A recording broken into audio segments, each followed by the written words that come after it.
This might get a little dicey. What? I've been going to the gym and eating more, so now my legs are too big. See this? You see this stretch here? Oh, do you see that? Oh, there we go. Got some pretty nice socks on today as well. Actually, bought for me by your wife. Oh yeah. Holy shit. Oh yeah, I was telling you. No, you see that? Stop flexing. Okay, anyway, welcome back everybody to the latest update in everything real estate. We've got some interesting things to talk about. We've got our planned show, and also I'm going to be throwing some additional stuff out there, which is updated from the latest information that's going on in the world of real estate. But we'll get to that later. Jay, what are we talking about today? Today we are, well, the part that I know about, apparently there's a hidden agenda here as usual. We're going into the details behind, we all know the rates are changing. We're just going to dive into what that actually looks like on the ground. Last week we went into this. No, that's not what we're talking about. That's exactly what I'm talking about. Too small-minded. As I keep telling you, you need to broaden your horizons. We're actually going to be talking about that and what that looks like for 2023 in the real estate market. Yeah, No, you didn't say that. Because I hadn't gotten to it yet! This is why I introduced the videos, oh people. My God. Otherwise, it's a complete mess from the start. But we're going to take a look as we roll out the end of this year, and what a chaotic year it's been. A lot of ups and downs, a lot of changes. We're going to look at what 2023 looks like. Obviously, we all know by now I'm an optimist, Jay being the pessimist. So Jay, carry on. Let's talk about the rates. May I speak? Permission granted.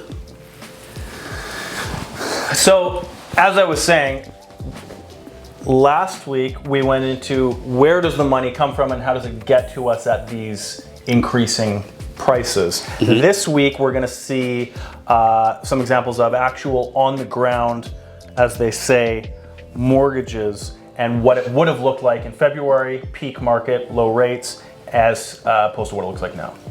Yep. To give a little perspective on what those monthlies actually have done. So the first example, I've got two examples here. The first example is $1 million. So wait. So I'm going to preface this. Preface. I'm going to They don't understand what you're preface. Say that slowly. Preface. A lot of the talk at the moment has been, of course, on rates increasing and the rate hikes as they have done so. But a lot of the media is reporting on housing sales are being down, it's record lows, so on and so forth, and housing pricing has come down. However, given these examples that Jay's going to go into, you're actually starting to realize that even though the market has reduced, this reduction in price and this savings, quote unquote, because I'm both hands full, is not actually being realized by the end user. And we'll see that with these examples. Jay, please do continue. That was the punchline after Nope. the examples. Nope. Continues. The whole thing here today. Okay, now that there's no surprise at the end of the goddamn tunnel. Fine, do it again, and then Al can put the surprise in. No. We won't waste Al's time because of your incompetence. $1 million purchase in February. Our example is 20% down, so $200,000 after tax cash to put down with an $800,000 mortgage. 5-year fixed, 30-year amortization at 2.99%, just to stretch it as far as we can. Would cost you $3,360 a month. Mm-hmm. Okay? Yeah. Remember that figure, Al. Put it on the screen right here. Right there. Now, you get it? Moving. Al, because it got me in the face when you put it. Moving forward.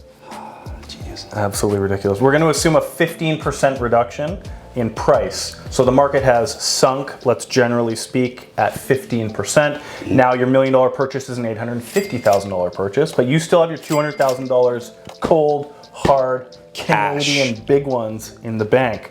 So your mortgage is now down to $650,000. So $150,000 has been wiped off the mortgageable portion of the purchase. So at 5-year fixed, again, 30-year amortization, but now at 5.49% interest, that $650,000 mortgage costs you $3,661. So it is More expensive. $331 more expensive to borrow $150,000 less money today.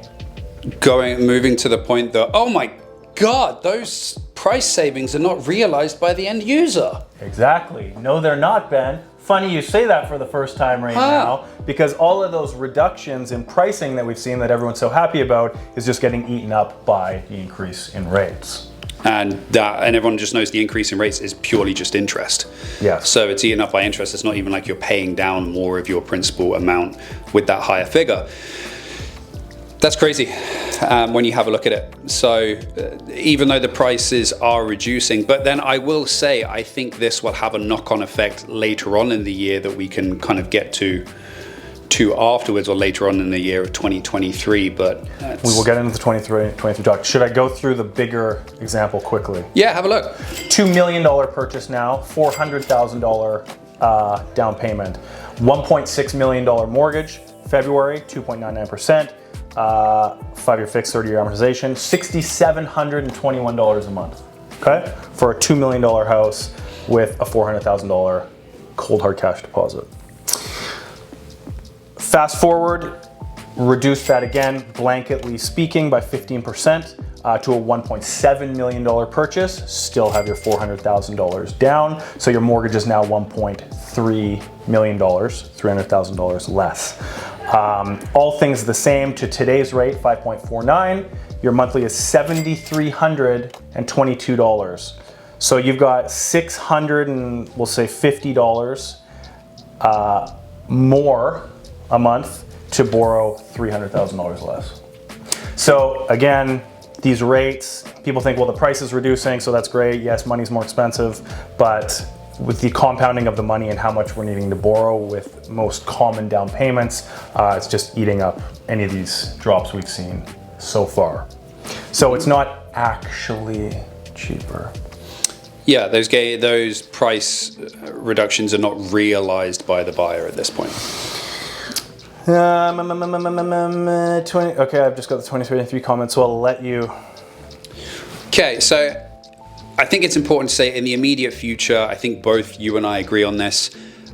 We said, okay, let's go for the middle. There's like a 0.5 base point hike or 50 basis point hike coming from the Bank of Canada in December. December 6th is the next meeting. My wife's birthday. I knew that. What a gift. What a gift. Nice little bank increase on your birthday. So the Bank of Canada have already said that they need to continue raising interest rates. I think that the recent interest rate hike is a little bit of a, okay, we're kind of seeing the light at the end of the tunnel here. So I don't think that's the end of it, but we'll likely see that go up. And then... Well, they said it's not the end of it, so... They said it's not the end of it. There we go. So, I mean, some people are talking 25, some people are talking 75, so we went with kind of like a 0.50. We actually agree. In the middle there, so but yeah. do you actually think that? Because I actually think that. I actually think a 0.50, yeah. I think 50 basis points. So, in the immediate, those figures that you've just read out are going to be even worse. But to my point earlier, I think there's going to be a bit of a knock-on effect. I was on a conference yesterday, and Benjamin Tal, who's the deputy chief economist at CIBC, what he said was, when the pandemic hit and everything got crazy, they kind of front-loaded activity and everyone was in a rush to get in, and then that's what's caused a lot of you front-loaded activity, so you've taken away from activity now. And I think the reverse is happening when it comes to these rate hikes, because obviously the rate hikes are due to slow down the market and whatnot. And the pricing in housing is coming down, but because the interest rates are so high, people are not realizing those gains. So I think when we do eventually start seeing prices reduced, rate hikes reduce, I think that will be coupled with further price reductions as well. And so you'll then start seeing, okay, there's been further price reductions, rates are now also reducing. So you'll get a bit of a double bubble, as we say in the UK. It's going to be double bubble at the end, because you'll save in both ways. So I don't think that's a common term in the UK. double bubble. It's I a think very you're common saying term in that, the no. UK. It's a very. If I walked down the street and interviewed 10 people, I will FaceTime my maybe mum now. No, because you make your mom watch all your online stuff, and you Simon. probably mentioned it last week. Call Simon right now. Anyway, so you'll get both further on at the end. I also think as well, I think there's A lot has to happen before that takes place. I think there's more optimism in 2023 because, as we've mentioned a few times before, the rate hikes cause uncertainty, and it's that fear of the unknown of where people are, what's going to happen, that makes people just want to kind of sit tight and make do with where they're at. Once we start seeing rates hold, because the idea is that they will get to a point, the Bank of Canada have always said they wanted to front load so they can manage as we move forward. Once they get to that peak point, they'll then start to be a little bit more, okay, we're now at the top and rate hikes are not going to keep coming. We're a little bit more comfortable. It's not so much of the unknown. The mood starts to settle. The optimism starts coming back a bit for the market. And that's what the housing market is very heavily based on, the optimism on what people think of the future of the market. And that's when we'll start seeing people become more comfortable with buying and selling again. So, yes, comma, my head economist forecast. Your wife gave you, so basically your wife thinks this is going to happen. No, she doesn't think about this stuff. Q1, the 6th of December, they get a 0.5. That's it. That's the ceiling. Q1, the Trudeau recession is here. Yep. Slap you right in your face.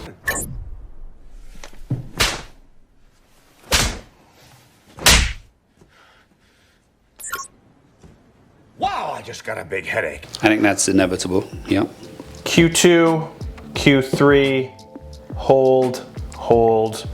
Q4, we need to add a little love to the market, sprinkle a little love.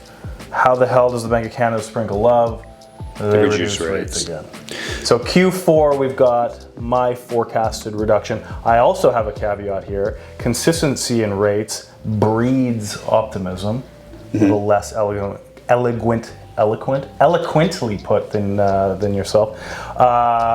Breeds optimism and confidence in the market. So I think when they hold, battery's dead, perfect timing. When they hold after their first 2023 meeting, yes, that will bring a lot more optimism back to the market because people can then start to plan with less suspected question marks of cost in the near and far term. Yep. I would agree with you. I think it's going to be towards the tail end of Q4 that they start reducing rates if they do. Still Q4. So I would agree with you on that. That's just my further into Q4, if you will. But then again, I also wouldn't be surprised if they didn't reduce rates until 2024. They overdid it this time and they'll underdo it on the back end? Well, they always plan to overdo it this time. As I said, they wanted to front load heavily so that when shifts do take place, because all of these numbers like inflation, GDP, all of these things like that are outdated numbers, right? But by the time they're actually confirmed, we're already on to the next situation dealing with something else. So they want to have that heavy load up front so they can just adjust as they go. So it wouldn't surprise me if it went into 2024, but I think we'll see more balance in the market in 2023. And I think then it just becomes a question on supply, because right now, even though the market is not as hot, nowhere near as hot as it was in the peak, and supply has been steadily creeping up, there's still hardly anything out there. And I'm going to go out on a whim here, and I don't think... Whim or limb? A whim. A whim. A folly. A whim. Why would I go out on a limb? Because that's the whole thing. I'm going out on a limb here. No, It's risky. I'm going out on a whim. Makes no sense. I'm going out on a whim here, and the market is not as quiet as everyone's making out to be. Like, I just joined Twitter now that Elon Musk has taken over.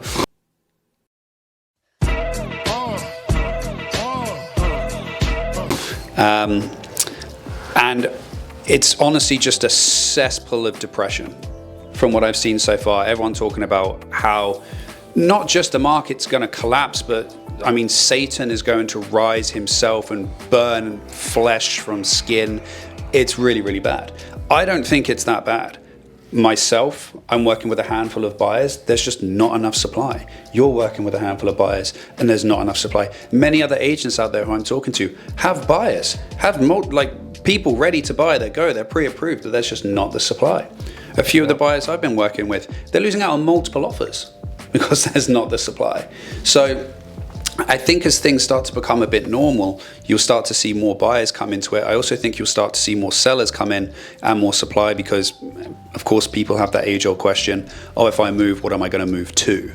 And then people start worrying, oh, the interest rates are high. I'm going to hold tight before I sell my place, waiting to see which way the cookie crumbles. Mm-hmm. And then things will start to be made, and it's just if that supply can keep up with the boosted demand. But I think there is going to be a new norm as well. That's the phrase I'm going to go with it.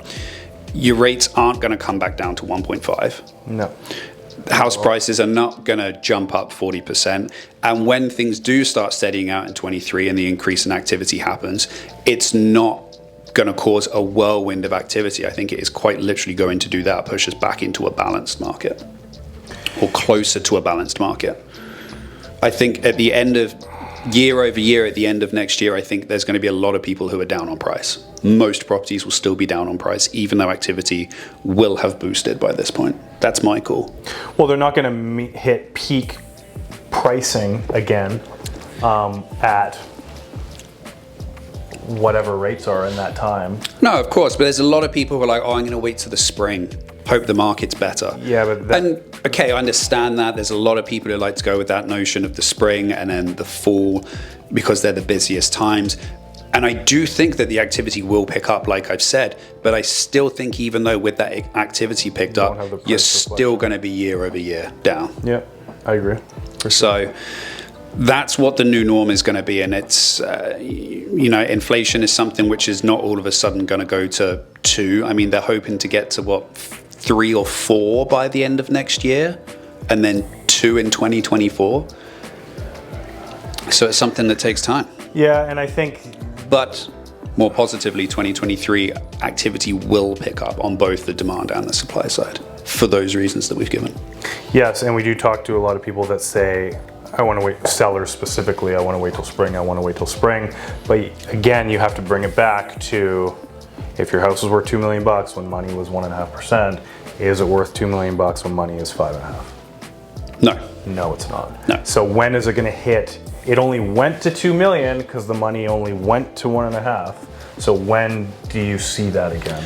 Well, and I think we're starting to come out of that psychological period now where people are trying to hold on to the highs in the market, hold on to their prices. I don't think so. Comparables are starting to come of other sales. So, and what I mean by we're coming out of that is light at the end of the tunnel. We're not about to step through that tomorrow. I think at spring next year, there will have been enough comparables, enough of a shift that sellers always want more. That's always a rule. Sellers always want more, but it depends if they, again, it always goes back individually.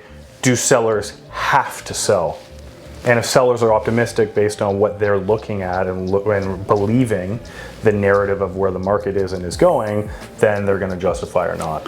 But I don't think it's necessary if sellers have to sell, because there's a lot of people who are still going to be up. Like if you bought 5 years ago, you're maybe not at peak pricing, but in spring next year when things have calmed down and you're looking at pricing, you're going to realize, okay, this is the new price point. I'm still up, but I'm now realistic with the market and what that's looking like. And that in turn will help properties move.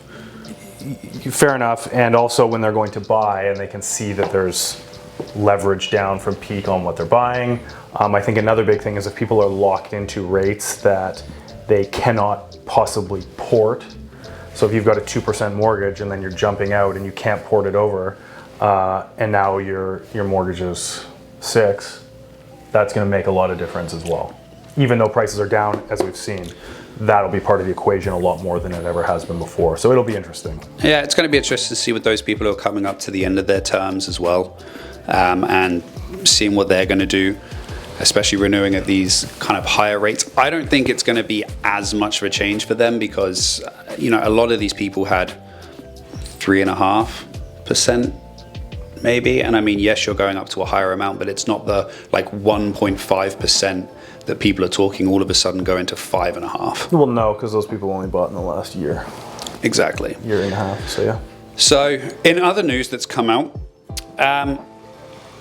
Canada is now upping its immigration target to 500,000 for 2023 and 2024. We desperately need housing, like desperately. We're desperate. Desperate. We are the equivalent of like on the side of the road hitchhiking, desperate for a ride. That's how it ends, pouring down with rain outside, and it's about to snow and become minus 30. That is the serious level of housing that we need. Let's see do we have stats? I feel we've looked into this, but I can't remember, on every, whatever the last number was, 400,000 that were coming in over the last handful before, how many came to BC? I'm sure we've got it. Anyway, it'll be interesting because my assumption is it will be a lot. Mm-hmm. Maybe not the majority, but a large minority that are coming here it'll be interesting to see if Mr. ABC Vancouver Ken Sim can actually get his process underway of 3331 ASAP. And in other news, I find the struggle even to saying this words, but I agree with NDP. Oh my God! Wow! Stop. Oh God, it feels painful. Stop. Somewhat. David Eby has come out with his new plan, or what he's proposed as his potential new plan of basically completely overhauling the zoning process and being able to override it in order to build more homes. Heavily build more homes. And the goal is to build a lot more homes. And I'm reading through the details of it, and take a read to see the details of it. And there's a lot of things that, I'm not quite so sure on, like the flipping tax and stuff like that. But the aggression in which he wants to build homes because he sees how important it is for Vancouver and for BC as a whole is massive. Is absolutely massive. So I'm glad that he's taking it very seriously and he's actively coming out being like, I want to do this and this is the plan. Yeah. Do you know what okay. This is? BS. This It's all is talk. Political lip service until something is actually done. It's all bullshit. Okay, but at least Does it sound great? Yes, of course. For me, again, optimism, pessimism. Until something's done about The it. right kind of conversations are being had, and he has the power to do it, moving in as obviously the premier.